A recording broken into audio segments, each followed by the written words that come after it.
isocost curve and still share a point with the isoquant, right? So this is the lowest isocost. The label on this isocost curve in dollar terms, if it's 100 or 70 or whatever it is the lowest cost you can actually produce 100 units at for this firm. So you slap this picture up there and your boss said, great, I like it. Let's buy K-star units of capital and use L-star units of labor in order to produce our 100 units at minimum cost. Pretty nice. I think this is straightforward and somewhat intuitive. Well, I want to talk about this, okay? Max wants to talk about this. Okay? Why do I want to talk about this? Well, because I talked about it in consumer theory, right? What did we say about this point when we drew a budget constraint and the difference curve was tangent to the budget constraint? We said the marginal rate of substitution is equal to the marginal rate of transformation, right? My willingness to trade between Reese's and Hershey's is the same as the market's willingness to let me trade off one for the other. Or $1 more spent on Reese's gets me the same additional utility as $1 more spent on Hershey's, therefore I have no incentive to move away from that point. That's what we did when we talked about consumers.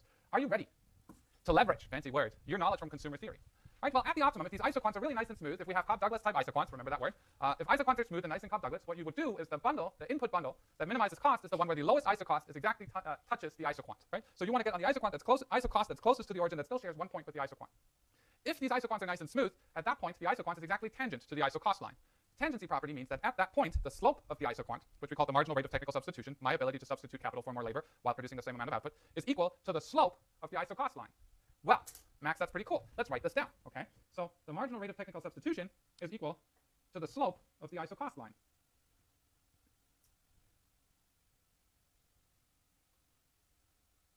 All right, that's true at the optimum. Well, what do I know about the marginal rate of technical substitution? Recall that the MRTS is simply equal to the marginal product of labor over the marginal product of capital. So let me substitute that in here. Marginal product of labor over marginal product of capital is equal to W over R. Both are minus, so I can drop the minuses.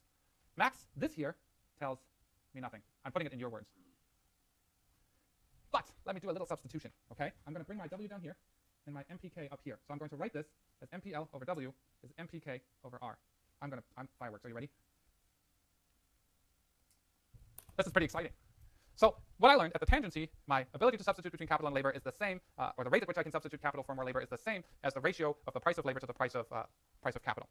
So the slope of the isoquant is the same as the slope of the isocost. But since I know that my ability to substitute, the marginal rate of substitution is marginal rate of technical substitution is just the ratio of my marginal products, I can rearrange that, and I can get this amazing equation here.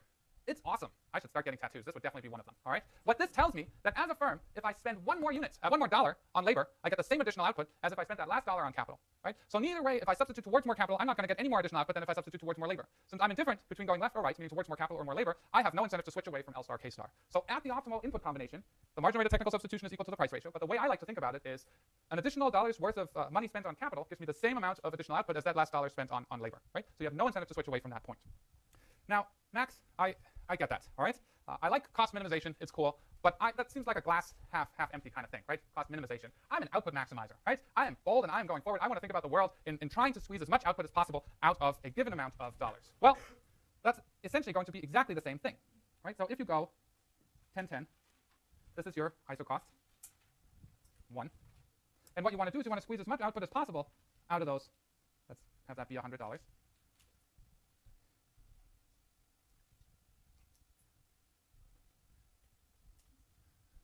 What's the most output you can squeeze out of the red isocost line? Can you produce 50 units? Sure. Can you produce more? Can you produce 150 units?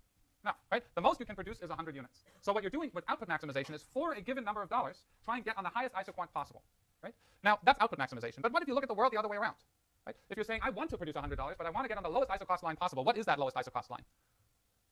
Do you think it's going to be the red one?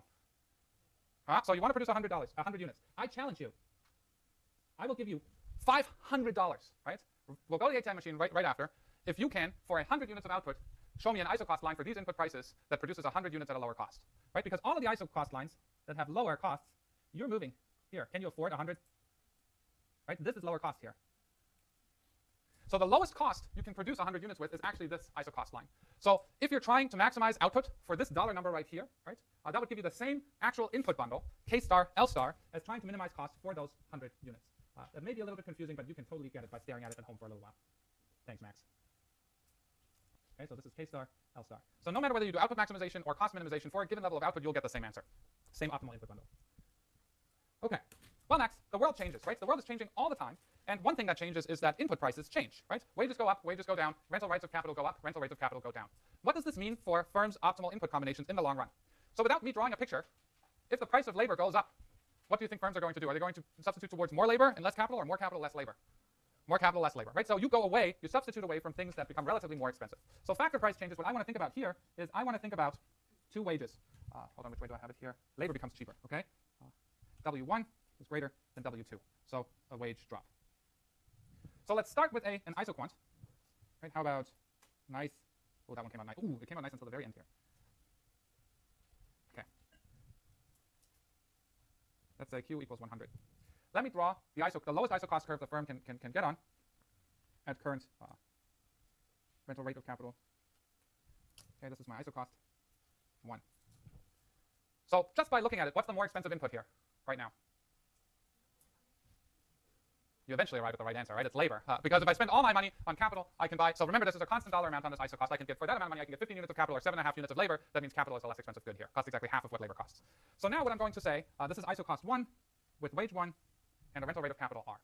Now wage drops, okay? Wage drops becomes much cheaper. What happens to my optimal input combination? So wage drops, let's say all of a sudden, let me figure out a good line here. Oh, come on. There we go.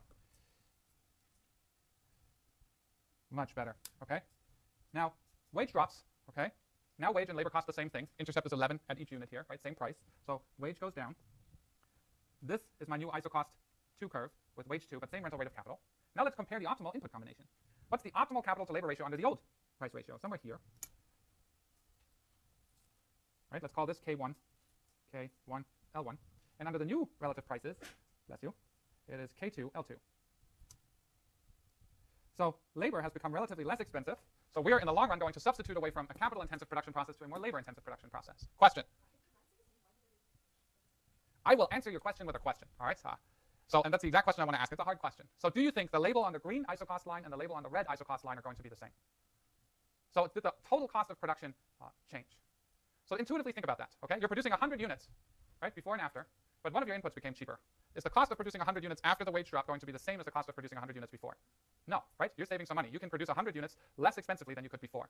So the total cost before is definitely greater than the total cost after, right? In fact, the label on the red isocost curve here is going to be a lower number than the label on the green figure here. But not only, and this is just a little bit related to this income and substitution effect business here, right? This looks much like a substitution effect. You're rolling the budget constraint, in this case the isocost line, around a given level of output right here, and you're picking the new optimal input combination. So if it's optimal for you to produce 100 units, what you want to do is you want to figure out the least cost way of producing 100 units, given whatever your input prices are here. But because one of your input prices went down, the overall cost of producing 100 units went down, right? This is a really, really important piece of insight. It was a really great question. Okay, one more picture and then we're done for today. But this is a harsh picture. 7 minutes, brutal picture, I would almost say. Except for the one yesterday, one of our grad students went to Australia to become a faculty member, and she sent me this photo of a snake eating an alligator. That picture was more brutal than what I'm about to show you here. I did not sleep. Okay. So you just need to focus for now 6 more minutes, and we are ready, okay? Let's think about production of 100 units, okay? You're producing 100 units.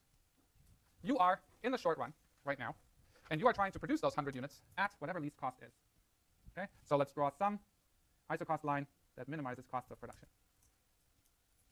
So let's call this L1, and this here K1. This is the least cost combination of producing 100 units. In the long run, in the short run, doesn't matter. You can't do any better at producing 100 units given that this is what your technology is, right? This minimizes costs. Now your boss walks in and says, Max, markets are on fire. We need to double output. You're like, yay.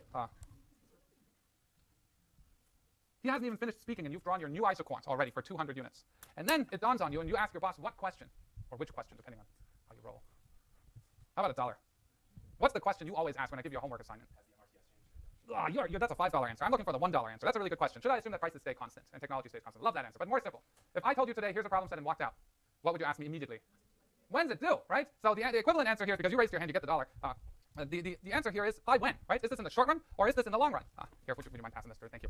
Is this in the short run or in the long run? Well, the boss says, draw me up scenarios for both and how much it would cost me. Okay, so what you're saying is, in the short run, what can I do? Can I expand capital? What can I do? I can only increase labor. So in the short run, if you wanted to get on the 200 unit output isoquant, you would have to go, ooh, I don't want that, I want red. You would have to stick with this level of capital and just go out here. And this would be the amount of labor you use in the short run together with your K1 units of capital. So expansion of production in the short run has to be by just expanding labor, and you can get there, all right? But in the long run, can we do better? Here's a theorem I came up with. It's called the yoga theorem. The more flexible you are, the less it's going to hurt for the same exercise, right?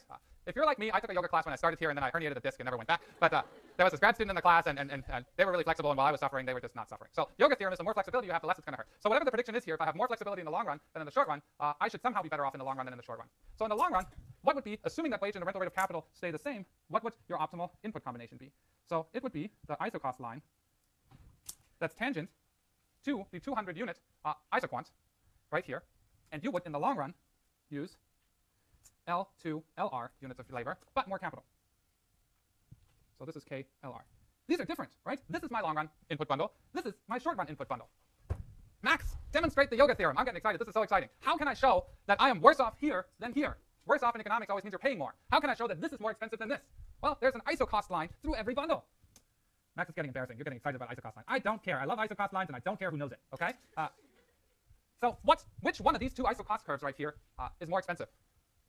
Choice A, choice B.